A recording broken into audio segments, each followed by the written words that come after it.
Hi, I'm Christy Demetrakis, the Empowered Speaker.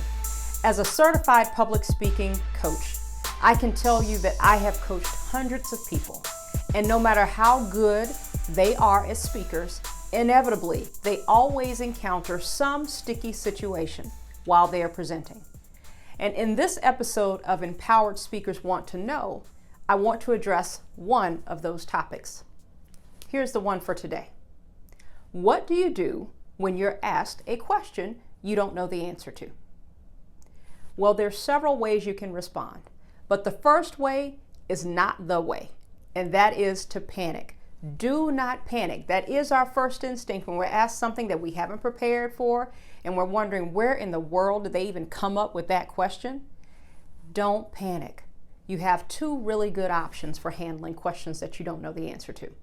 The first way is to admit it. Admit that you don't know the answer, but that you will commit to following up on the answer. The key there is to make sure that you really do follow up. So let's not use that just as a throwaway, but if you commit to following up, be sure to do that. The second option, and my favorite, is to toss it over to the audience.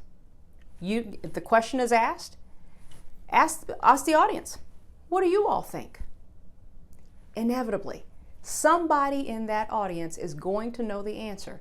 And even if they don't know the answer, they're going to feel compelled to make up an answer.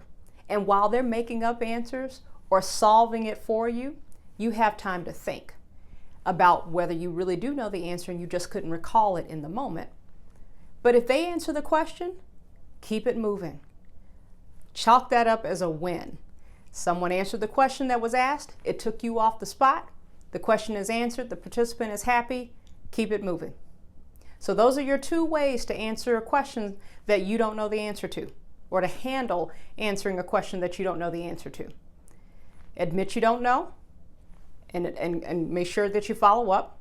And number two is toss it over to the audience. I bet you someone will have the answer. So that's this edition of Empowered Speakers Want to Know. Join me next time for another sticky situation. And be sure to comment below and let me know what other sticky situations you may have that you want me to answer. We'll talk soon.